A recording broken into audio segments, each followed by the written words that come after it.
Olá, pessoas, vamos para mais uma aula. Antes de qualquer coisa, como a gente sempre fala, né, em todos os vídeos, procure um lugar calmo, um lugar silencioso, para vocês conseguirem se concentrar melhor. Pegue o material didático de vocês, né, para vocês acompanhando a aula, e o caderno também, né, para fazer alguma anotação, tá bom? Enfim, a aula de hoje de geografia é sobre o espaço urbano brasileiro, né? A gente já estudou as pessoas que estão formando, né? A população brasileira. A gente estudou a própria população brasileira, alguns termos, né? A gente conheceu. E também a migração, né? O processo de migração, enfim. Eu até tinha falado que existe uma migração que é do campo para a cidade. Ou seja, tem uma tendência das pessoas de irem para a cidade. E eu até chamei de êxodo rural, né? Esse tipo de migração. Enfim, então vamos começar. O predomínio da selva de pedra, né? Podemos chamar assim. Então, urbanização, que seria urbanização em si, né? Urbanização é o crescimento da população da cidade em ritmo mais acelerado que o da população rural, né? Então, por exemplo, quando eu paro para pensar nessa dicotomia, campo e cidade, né? Nessa relação, eu percebo que há um crescimento maior da população da cidade, né, que vive na cidade, em relação à população do campo. Então, essa população da cidade está crescendo de forma mais acelerada. E isso não é só em relação às pessoas, por exemplo. Quer dizer que as pessoas estão tendo mais filho, as pessoas que moram na cidade, do que as pessoas do campo? Não necessariamente, tá? Porque esse crescimento, gente, é da população em si. Então, esse crescimento, ele vai incluir, por exemplo, a migração. Então, além de outros fatores, o fato da população rural estar indo para a cidade, né, que a gente chamou de êxodo rural, tá bom? Tá fazendo com que essa população cresça, né? A população da cidade cresça. Então, é um crescimento a partir da transferência da população rural para as cidades, tá bom? Não quer dizer que as pessoas da cidade estão tendo mais filhos, não. Quer dizer que está chegando mais gente para as cidades, né? Gente da onde? Gente do campo, né? A população que era rural, tá bom? E assim, gente, eu vou ter uma concentração de pessoas, né? Porque tá tendo muita gente aqui. Então, assim, eu vou dizer que as pessoas estão mais concentradas nas cidades, ok? Do que no campo.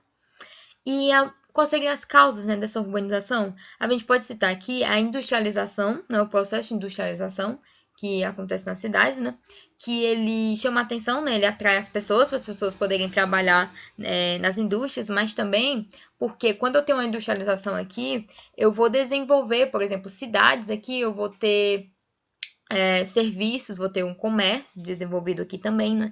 Então, vai ter algumas facilidades, né? Em relação ao campo, tá bom? Se torna mais fácil, mais completo, digamos assim, né? Você morar na cidade, né? Porque você vai ter acesso a serviços de forma mais fácil. Então, por exemplo, serviço de saúde, né? Você vai ter de forma mais fácil do que se você morasse no campo, né? Você ir para um hospital, você ir, sei lá, para uma farmácia comprar um remédio, por exemplo, né? É mais simples, é mais prático. Então, é melhor, né, você estar na cidade. E também a questão do êxodo rural, né, que é justamente isso, essa migração da população do campo para a cidade. Mas por que essa população está indo para a cidade? Além da facilidade, né, da cidade. Vocês têm que lembrar que o processo de urbanização no Brasil aconteceu a partir de 1950, por aí, né? Eu até tinha falado na aula de imigração. E essa época, gente, foi a mesma época que aconteceu um fenômeno de mecanização do campo. Como assim? No campo, houve o uso de, por exemplo, de máquinas, né?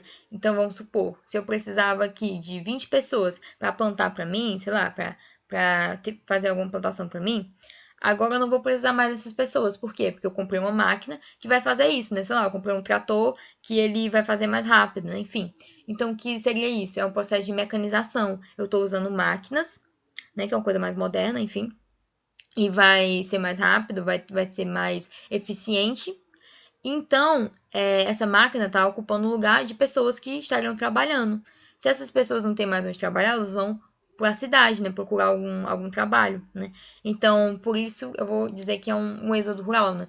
Por quê? Porque isso aconteceu de uma forma muito abrangente, né, aconteceu com muitas pessoas, no caso, né. Por quê? Porque foi um processo de revolução, né, na agricultura, né, trazer essas máquinas para deixar mais moderno, enfim, para deixar mais eficiente. E com isso, a população teve que se deslocar. Para onde? Para as cidades, tá bom? Enfim, né? Pelo que tem dado para entender. Taxa de urbanização urbana. taxa de urbanização brasileira, na verdade. Eu trouxe aqui, né, esse gráfico que tem a população urbana e a população rural. Então, aqui vocês percebem, né, que tem essas corzinhas, que tem a legenda, e essas cores estão me indicando a quantidade, né, dessa população, enfim, em relação à população inteira, né. Então, no começo, em 1940, eu tinha aqui, a maioria era a população rural, né, e ao longo do tempo foi diminuindo a população rural e aumentando a população urbana. Quer dizer o quê? Que essa população rural está indo para as cidades, né? Que é o processo de êxodo rural que eu tinha falado, tá bom? Então, é um processo que foi brusco até, né? Mas atualmente a gente tem aqui 16% da população rural, né? Claro, em relação a 2010, né? E 84% da população urbana. Então, o Brasil, predominantemente, né, tem a população urbana, né? Rede urbana e hierarquia urbana, o que seria isso? Rede urbana é um conjunto de cidades, né, que mantém relações comerciais, industriais, culturais, financeiras, políticas, tá? Entre si, ou seja, é como se eu pegasse cidades que estão mantendo relação entre si. Por isso que eu vou chamar de rede, né? Que elas estão formando uma rede. E essas relações são relações não só financeiras, né? Como culturais, enfim, né? E de outro caráter, tá?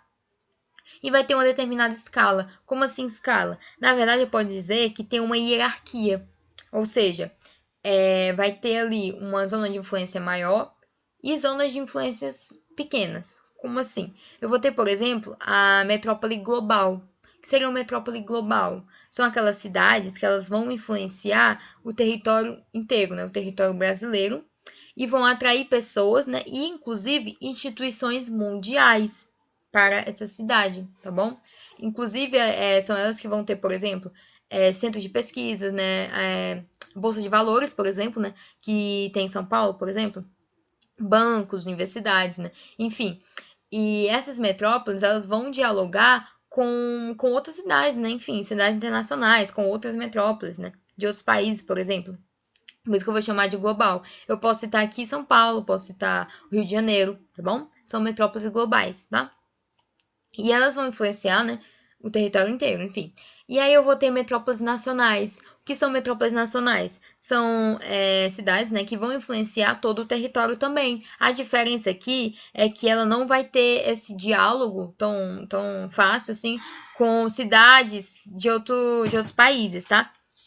Diferentemente da global, tá? Enfim, só que se ela quiser ter esse diálogo com a cidade de outro país, ela vai precisar da metrópole global, tá bom? Então ela pode até dialogar com outra cidade, outro país. Só que geralmente essas relações vão ser mediadas pela metrópole global, tá bom, gente? Inclusive eu posso citar aqui, por exemplo,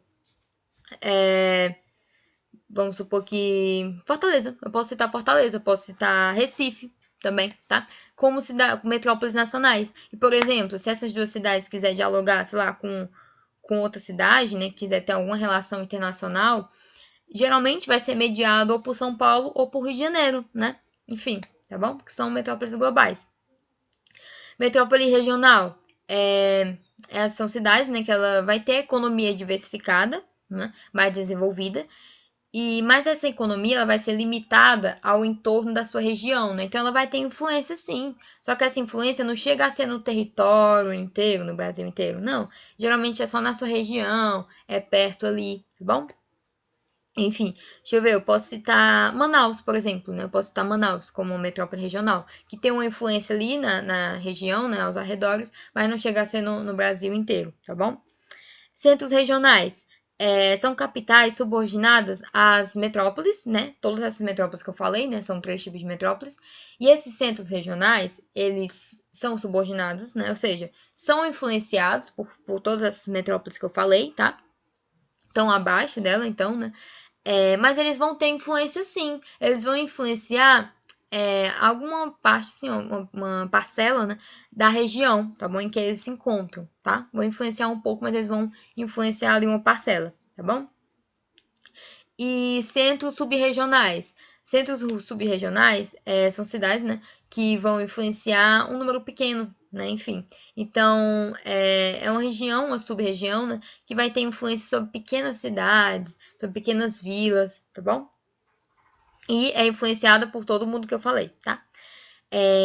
A rede urbana brasileira, gente, é interessante falar que ela é muito grande, né? É uma região, é uma rede, na verdade, é um processo que ele é amplo, só que ele não é contínuo, ele é descontínuo. Por quê?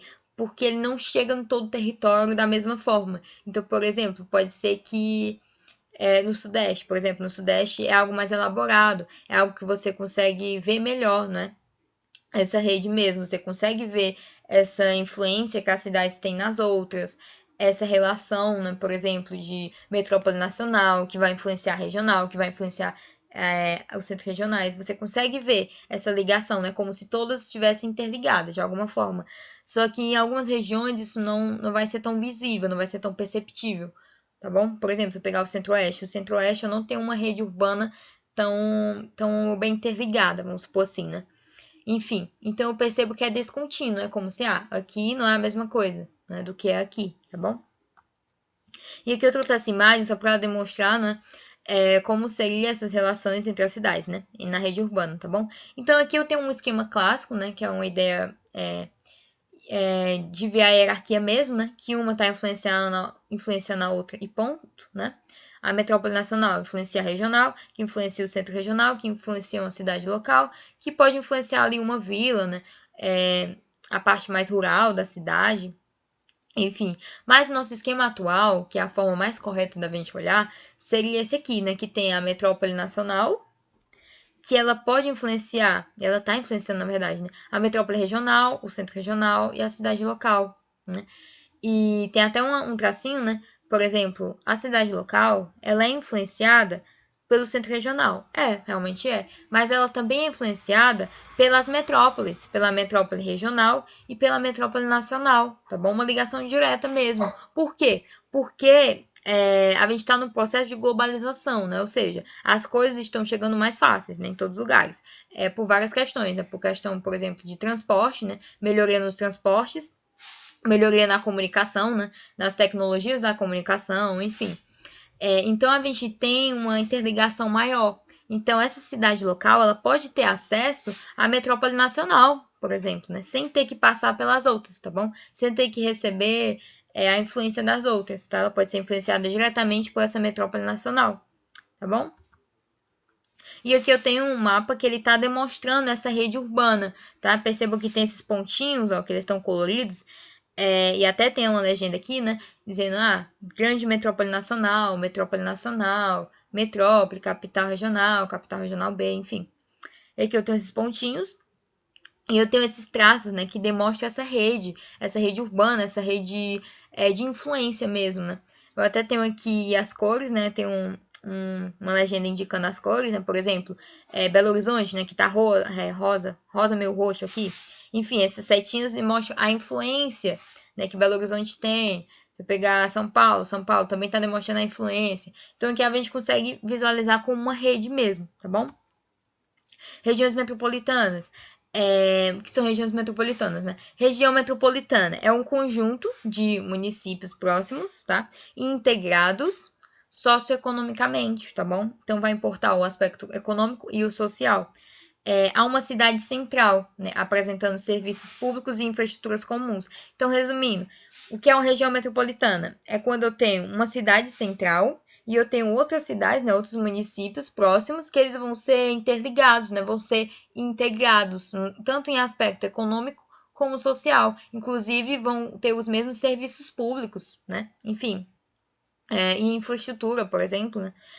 Se eu pegar, por exemplo, Fortaleza é uma cidade central e a gente tem uma região metropolitana assim. Por exemplo, se eu falar Calcaia, ela está incluída nessa região metropolitana, ela está próxima de Fortaleza e ela tem uma relação, né, com Fortaleza, uma relação socioeconômica, enfim.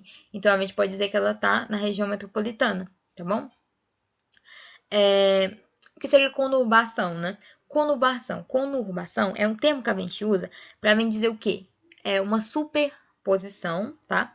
ou, né, no encontro de duas ou mais cidades próximas devido ao crescimento do respectivo sítio urbano. Então vamos traduzir, né? É como se eu tivesse assim, eu tenho duas cidades que elas estão crescendo tanto, né, em desenvolvimento, a população também, né, que elas acabam se fundindo, elas acabam se encontrando, tá bom? Tudo bem? Então vai ter a fronteira ali, vai ser, como posso dizer? Vai desaparecer essa fronteira e é como se elas vão se juntar, tá bom? Vão se mesclar, tá? Enfim, região integrada de desenvolvimento econômico, o que seria isso? Além da região metropolitana, eu também posso ter esse outro termo, mas esse termo ele é usado para regiões metropolitanas, tá bom? Regiões metropolitanas, onde o processo de conurbação, né, que seria isso, essa mescla entre as cidades, ocorreu entre cidades de 2 ou mais estados. Então, eu vou dizer isso, região integrada de desenvolvimento econômico, quando eu perceber que teve cidades que se mesclaram, só que elas fazem parte de estados diferentes. Então, por exemplo, eu estou falando aqui de uma cidade do Ceará e estou falando de uma cidade, é, sei lá, da cidade do Piauí, por exemplo. São cidades em estados diferentes, né? Só que elas estão se mesclando, tá bom? Então eu vou dizer que é uma região integrada de desenvolvimento econômico. Eu tô falando uma cidade, sei lá, de São Paulo e outra do Rio de Janeiro, por exemplo. Elas estão em estados diferentes, só que elas estão se mesclando, elas estão se juntando, né? Porque elas estão se desenvolvendo tanto que elas vão ter esse encontro, né? Então, eu vou dizer isso, que ali é uma região integrada de desenvolvimento econômico, tá bom? Enfim, região metropolitana, gente, é quando é dentro do mesmo estado, tá? Então, se eu tiver, sei lá, no estado do Ceará, cidades que estão ali em conjunto, né? Vou dizer que é região metropolitana. Mas se isso acontecer entre estados diferentes, eu vou dizer que é uma região integrada de desenvolvimento econômico, né? Claro, quando se mesclarem, tá bom? Quando acontecer a conurbação. E megalópole, o que seria megalópole? Megalópole é o encontro, né, ou conurbação, enfim, de várias metrópoles. Então, eu estou pegando aqui uma metrópole, outra metrópole, e elas vão se juntar, elas vão se encontrar, né? Eu posso chamar tudo isso de megalópole, ok? Enfim, ou até de regiões metropolitanas, tá? E elas vão formar uma gigantesca, né, área urbanizada, né? Eu coloquei até infindável, né? Infindável, quer dizer que não tem fim, né? Que eu não consigo ver um fim, enfim. Por quê? Porque ela está crescendo cada vez mais, né? Está desenvolvendo cada vez mais. Alguns problemas urbanos, né? Que é interessante a gente pontuar. O processo de industrialização ele não respeitou o traçado das antigas cidades. Então, por exemplo, se eu tinha uma cidade ali com a sua história, né? Enfim, quando acontece a industrialização, de repente, ela foi tão brusca que ela não vai respeitar por exemplo, a história daquela cidade, a arquitetura daquela cidade, enfim, né, alguns aspectos culturais daquela cidade, tá bom? Alguma tradição que a cidade pode ter, né? Isso é um problema, né? Pode ser considerado um malefício, né? Da urbanização. E a urbanização, ela reproduziu a concentração de riquezas, né? No caso. Então, por exemplo, se eu já tinha ali uma área que eu conseguia perceber essa desigualdade social, a urbanização ela só vai piorar essa situação, né? Enfim, eu vou ter ali uma zona periférica, uma zona mais central, né? E uma zona periférica, ou seja, essa zona central, eu vou dizer que é como se fosse uma elite, né? Como se fosse uma zona mais favorecida, né? Tanto em termos econômicos como sociais, né? Ou seja, é ali que vai ter a população com uma renda melhor, é ali que vai ter os melhores serviços, né? Por exemplo, serviços de educação, vai ter as melhores escolas, serviços de saúde, né? Vai ter ali, sei lá, hospitais particulares de qualidade, por exemplo, né? E essa população aqui, com renda melhor, vai ter acesso a isso. E ali eu vou ter uma zona periférica. Essa zona periférica é composta pela população que não tem uma renda tão boa assim, né? Uma renda mais baixa. E essa população, ela vai ter é um processo, na verdade, né, de marginalização, né, de periferização, que ela vai ser colocada na periferia, ou seja, ela vai ser marginalizada da sociedade, né? Ela vai ter ali problemas sociais que ela vai ter que enfrentar, por exemplo, vamos supor, talvez o bairro que uma pessoa mora, talvez nem tenha saneamento básico, por exemplo. Isso é um problema urbano, né? E um problema social, por exemplo. Por quê? Porque eu estou expondo essa pessoa a doenças, por exemplo, né? Enfim, mas isso é uma realidade de zonas periféricas, não é uma realidade de uma zona mais central, né? Enfim. Então, eu consigo perceber que a cidade, né, a urbanização, ela apenas piorou essa situação, tá bom? De desigualdade que já tinha, né? Que sempre tem, mas com a urbanização isso fica mais visível, tá? Enfim. Inclusive, gente, tem um processo, né, que eu vou chamar de periferia distante. O que seria isso? É uma área nos limites, né, entre dois municípios, onde a paisagem é mais rural do que urbana, né? E as pessoas vão para lá, tá bom? Então, é como se acontecesse a periferia da periferia. Então, eu tenho aqui uma zona mais central, né, a zona mais urbanizada. Eu tenho uma zona mais periférica, que é onde as coisas não são tão boas assim, né? Tem alguns problemas sociais. E as pessoas, elas acabam indo para uma zona mais periférica ainda, né? Que geralmente é uma zona que é quase rural. Ela nem é tanto urbanizada assim, né? E isso elas vão ter mais problemas ainda, né? Por quê? Porque como a urbanização não chegou lá da mesma forma, elas vão ter algumas necessidades, né? Enfim, que não vão ser respondidas, né? Digamos assim. Por quê? Justamente porque a urbanização não chegou lá, né? Da mesma forma. E migração pendular, o que seria isso, esse termo? Esse termo, gente, é um deslocamento diário que os trabalhadores fazem, né? Nas zonas urbanas. Então, a gente estudou a migração, beleza. Mas por que a gente está estudando migração só agora? Porque, na verdade, migração pendular é um processo urbano. Então, vamos supor, sei lá, que você mora em Calcaia, por exemplo. Sei lá, seus pais, sua família inteira mora em Calcaia. Aí você, sei lá, seu pai, sua mãe, eles saem de Calcaia todo dia e vão pra cá, pra Fortaleza, por exemplo, pra trabalhar aqui. Aí depois eles vão pra Calcaia, né? Pra casa deles. Enfim, no final do dia, né? De noite, quando acaba o expediente deles. Então, se eles fazem isso todo dia, é como se fosse um pêndulo, né? Um pêndulo de um relógio, né? Que vai para um lado, para o outro, para um lado, para o outro. Enfim, é um deslocamento que eles fazem todos os dias, né? Entre zonas urbanas diferentes, entre duas cidades diferentes. E eu vou chamar isso de migração, uma migração pendular, tá bom? E alguns problemas ambientais urbanos, né? Além desses problemas sociais, a gente também tem problemas ambientais que é causado pela urbanização, como por exemplo a inversão térmica. O que seria inversão térmica? É quando eu tenho uma camada de ar frio que ele vai se infiltrar, né, numa camada de ar quente. A gente sabe que o normal é mais aqui na superfície ser quente, né? Ter um ar quente e à medida que eu vou subindo, o ar vai se esfriando, não é? Então eu tenho aqui um ar mais quente e aí eu vou subindo e vai se esfriando. Ok? Só que o que acontece? Se por algum acaso uma camada de ar frio se infiltrar aqui nessa quente, por algum acaso ela tá aqui, ela vai ficar aqui embaixo. E o que ela vai fazer? Ela vai aprisionar alguns gases poluidores. Isso vai fazer com que a atmosfera ela fique mais escura, né? Parece, por exemplo, quando tem queima de fogos, por exemplo, né? Que quando acaba tudo não fica aquela fumaça no céu. É tipo isso, vai ficar assim. Justamente porque ela vai aprisionar esses gases, né?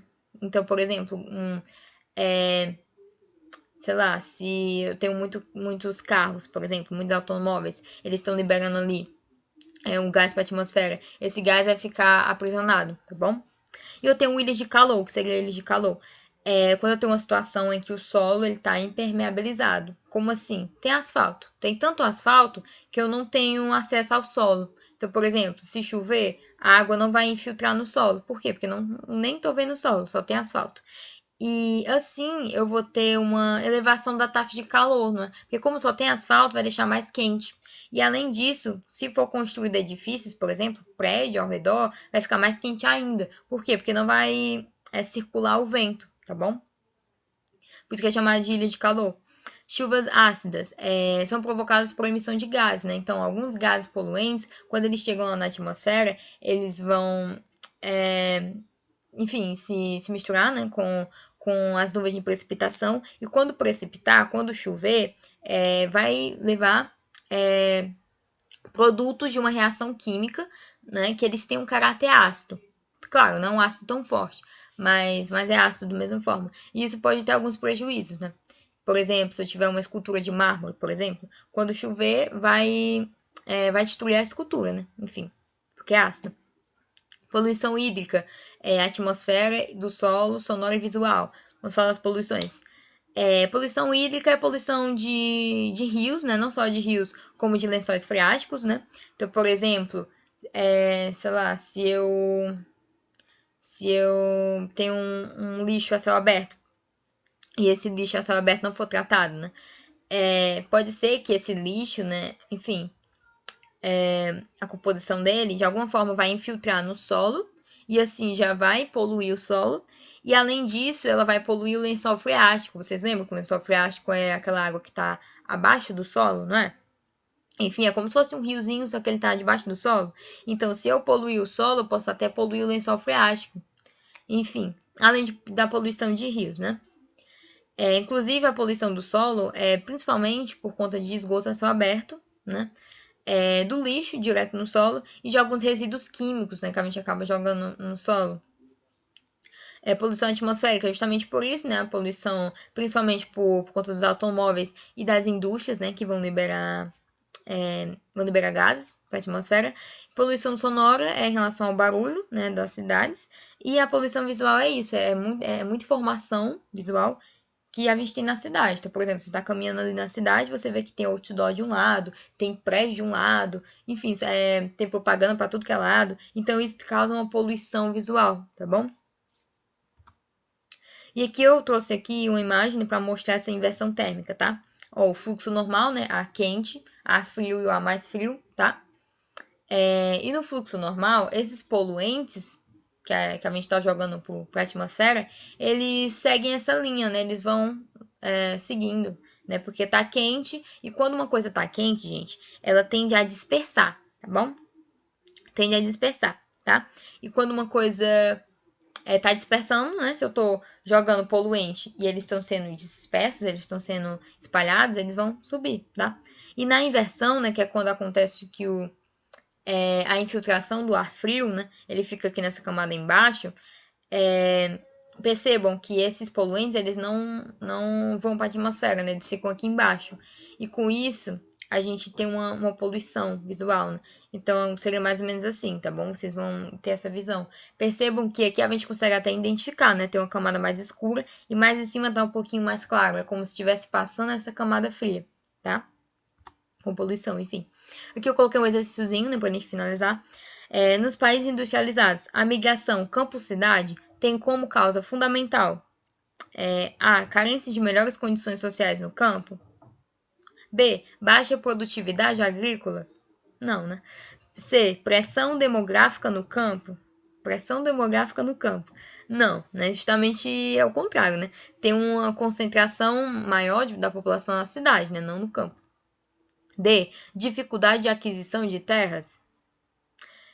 Liberação de mão de obra pela mecanização. Né, que a gente já consegue identificar, né? Seria o item E, que é o mais correto, né? Que se encaixa melhor, que foi pelo esse processo de mecanização, né? De modernização da atividade agrícola, né? Que fez com que as pessoas elas procurassem emprego, né, nas cidades, tá bom?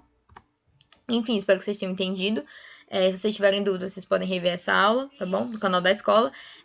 Você pode ter acesso ao conteúdo, né? No site da escola. E a agenda digital de vocês também, tá? Para vocês fazerem os exercícios, tá bom? E até a próxima aula.